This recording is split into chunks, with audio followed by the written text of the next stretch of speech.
नमस्कार दोस्तों और प्यारे बच्चों। आज हम आपके सामने लेके आए हैं हमारी चौथी कक्षा की हिंदी की किताब रिमझिम का पाठ 2। इसका नाम है जैसा सवाल वैसा जवाब। बादशाह अकबर अपने मंत्री बीरबल को बहुत पसंद करता था। बीरबल की बुद्धि के आगे बड़े बड़ों की भी कुछ नहीं चल पाती थी। इसी कारण कुछ दरबारी बीरबल से जलते थे। वे बीरबल को मुसीबत में फंसाने के तरीके सोचते रहते थे।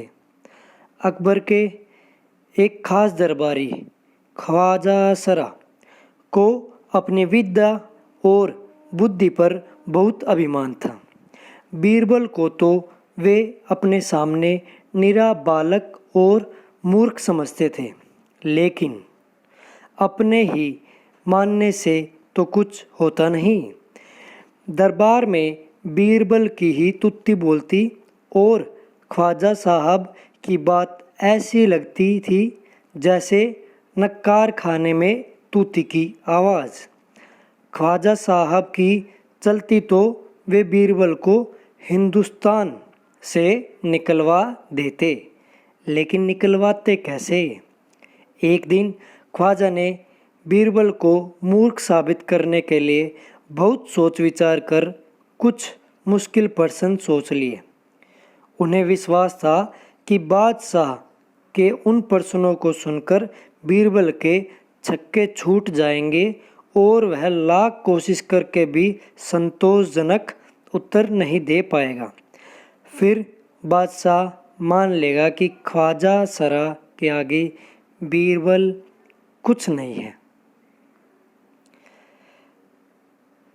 ख्वाजा साहब अचकन पगड़ी पहनकर दाढ़ी सहलाते हुए अकबर के पास पहुँचे और सिर झुकाकर बोले, बीरबल बड़ा बुद्धिमान बनता है, आप भी उसकी लंबी चौड़ी बातों के धोखे में आ जाते हैं।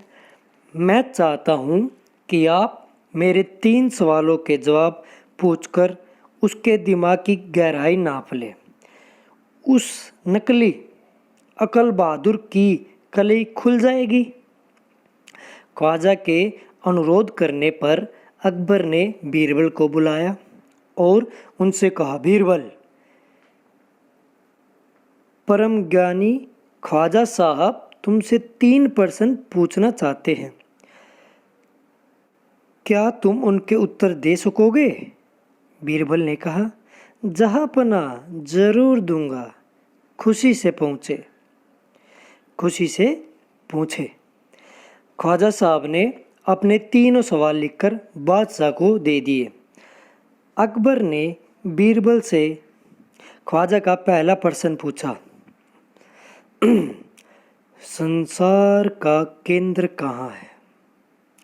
बीरबल ने तुरंत जमीन पर अपनी छड़ी गाड़कर उत्तर दिया, यह स्थान चारों ओर से दुनिया के बीचों बीच पड़ता है। यदि ख्वाजा साहब को विश्वास न हो तो वे फीते से सारी दुनिया को नाप कर दिखा दे कि मेरी बात गलत है। अकबर ने दूसरा प्रश्न किया, आकाश में कितने तारे हैं? बीरबल ने एक भेड़ मंगवा कर कहा, इस भेड़ के शरीर में जितने बाल हैं उतने ही तारे आसमान में हैं। ख्वाजा साहब को इस में संदेह हो तो वे बालों को गिनकर तारों की संख्या से तुलना कर ले। अब अकबर ने तीसरा सवाल किया, संसार की आबादी कितनी है? संसार की आबादी कितनी है? बीरबल ने कहा, जापना, संसार की आबादी पल पल घटती बढ़ती रहती है, क्योंकि हर पल लोगों का मरना जीना लगा ही रहता है। इसलिए यदि सभी लोगों को एक जगह इकट्ठा किया जाए तभी उनको गिनकर ठीक ठीक संख्या बताई जा सकती है। बादशाह तो बीरबल के उत्तरों से संतुष्ट हो गया, लेकिन ख्वाजा साहब नाक बो सिकोड़ कर बैठ बोला, ऐसे गोल मोल जवाबों से काम नहीं चलेगा जनाब। बीरबल बोले, सवालों के ऐसे ही जवाब होते हैं, पहले मेरे जवाब को गलत साबित कीजिए तब आगे बढ़िए। ख्वाजा साहब से फिर कुछ बोलती नहीं बना। और हमारा अध्याय इस प्रकार खत्म हो जाता है। धन्यवाद।